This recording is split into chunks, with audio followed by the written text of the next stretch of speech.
阿根廷这个国家不仅球踢得好，犯罪率也是相当的高啊！偷车贼熟练的进入车内，先是拆了中控屏，然后东翻翻西翻翻，可结果呀，什么值钱的东西都没有找到，只找到了一副墨镜。此时还没意识到事情严重性的偷车贼，还在幻想着自己如果是个有钱人，如何显摆的把车开出去。很快，偷车贼的幻想被现实熄灭，他心里很不平衡，报复性的尿在了后座上。然而，正当他得逞准备离开时，车门却打不开了。偷车贼只学过从外面开车门，却从未想过有一天自己能出不去了。他有点焦躁，可4个车门他轮流开了一遍，全都打不开，就连后备箱都是锁死的。偷车贼很慌啊，要是车主回来把他抓个正着，可就吃不了兜着走了。于是他开始踹门踹玻璃。从前自诩力大无穷的偷车贼，现如今看着纹丝不动的车子，简直怀疑人生了。赤手空拳不行，那就来硬的。他急忙翻出家伙事，吭哧吭哧的就往玻璃上砸呀。结果还是一样。意识到这样不行的偷车贼再次转换战略，开始专攻一扇门。谁知把车门壳子全卸完了，里面居然还加固了层钢板。偷车贼傻眼了，这是着了车主的道了呀！车门不行，他又开始拆底座，撕开毡布一看，又傻眼了，车底的钢板更厚啊！直到此时，偷车贼算是彻底明白，这车就是一个陷阱啊！可你以为这样就能困住我堂堂偷车贼了吗？显然他还有一个最大的后手。只见偷车贼掏出一把手枪，躲在车后座准备破窗。偷鸡不成18米啊！在这个偷车贼身上体现的那叫一个淋漓尽致啊！偷车贼疼得嗷嗷叫，他赶紧脱下上衣绑在伤口上，防止流血过多嘎掉了。直到受了重伤，偷车贼才想起来自己还有手机啊！可很遗憾，手机已经没电了。这时车子旁边的一个美女对着窗户画了个口红，偷车贼对着她嗷嗷的求救，可车子经过改装，屁大点的声音都传不出去，而且无论你如何跳脚，车子就跟焊在地上一样纹丝不动。喊了大半天的偷车贼只觉得口干舌燥，最终把仅剩的半瓶可乐全部喝光了。殊不知他很快就会后悔把水喝光的决定。就这样，偷车贼忍着腿上的剧痛，一直睡到第2天。此时的他越发觉得口渴，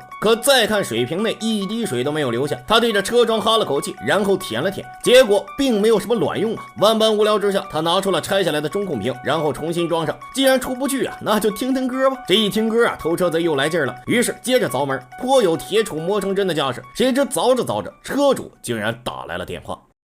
这绝对是最丢人的偷车贼了，有本事进来，结果没本事出去了。而且车主还打来电话挑衅偷车贼，老子的车1个月被偷了28回，皇帝上朝都不敢这么亲吧？我现在把车改装了，外面的人不仅看不到里面，甚至都听不到车内的声音，所以你现在就自认倒霉吧。偷车贼很生气啊，要是老子出去了，整死你全家！车主很淡定，不仅没被惹怒，还表示如果他提出一些问题，只要偷车贼回答正确，那就放了他。第一个问题，如果偷车贼儿子以后也是偷车贼，你会怎么办？偷车贼听了这话，觉得车主就是个傻逼呀！我回答你个锤子回答，赶紧放老子出去，我快咳嗽了。结果车主一听，给你机会你不中用啊，于是无情的挂断了电话。之后由远程操控车子打开了冷风，一开始凉爽的冷风吹在身上，偷车贼感觉简直爽死了。结果这冷风越开越大，偷车贼感觉不妙，于是想要关上，谁知中控被车主控制了。此时的偷车贼就像砧板上的鱼肉，任车主随意宰割。你看看给偷车贼冻的呀，赶紧把包扎伤口的上衣穿上，然后用纸把所有的通风口堵上。不行啊，还是冷啊！偷车贼将毡布盖在身上，虽然不能遇冷，但最起码能有点心理作用。终于在偷车贼被冻死之前，车主又来电话了。这一次车主仍然是废话连篇，大兄弟不要着急，咱们闲话多说嘛。你知道我是干什么的吗？我是个医生，那你猜猜我是外科医生还是内科医生啊？可虽然我是个医生啊，但我得了癌症，并不能自救，所以我在临死前做了一个重大的决定，你就是那个倒霉蛋儿。此时的偷车贼无语到极致了，你要死就死了呗，玩人也没有这么玩的呀！就在这时，偷车贼看到车子前方停了一辆警车，只见一位交警走了下来，对着车子就是一阵打量。偷车贼那叫一个激动啊，也顾不得被发现后要不要坐牢，现如今出去才是正事啊。于是他开始嚎啊，结果在交警看来，这车子纹丝不动，最终交警开了张罚单就走了。很快外面下起了大雨，嗓子渴得快要冒烟的偷车贼只能看着外面的大雨望梅止渴。这时车主的电话再次打来，偷车贼一脸生无可恋，哎呀，只要给我水，你说啥都对，俺不跟你犟啊。车主也觉得这人快渴死了，于是告诉他后车厢有个水管。偷车贼赶紧找，结果这是个通玻璃水的水管，但他都快渴死了，哪里还管什么水啊，咕咚咕咚的全喝光了。晚上偷车贼又开始听音乐，无聊的观察外面，他看到外卖小哥深夜还在工作，即使偷车贼很饿，但难得换种心情观察这一幕的他内心很有感触。这人呐，有手有脚的干点啥不好啊？他为啥想不通就干偷鸡摸狗的事情了呢？就这样，偷车贼又在车里睡过了一夜。此时外面格外炎热，更别说车内比蒸桑拿的效果还好呢。此时快要虚脱的偷车贼看到了外面盯着大太阳工作的拉车工，殊不知现在的他多么渴望有份体面的工作，喝着用劳动换来的冰水啊！这时车主再次打来电话，还是询问偷车贼之前的问题。如果他发现自己的儿子也是偷车贼，会怎么办呢？偷车贼回答：我会把他揍一顿，然后交给警察。可这个答案并没有让车主满意。车主表示，如果没有他这个偷车贼爸爸，或许他儿子就不会成为偷车贼。此时的偷车贼也很后悔呀，但没办法，现如今只能沦落到吃纸充饥的地步。但是纸忒难吃了，没有水根本咽不下去。于是偷车贼忽然想到，车里没有水，但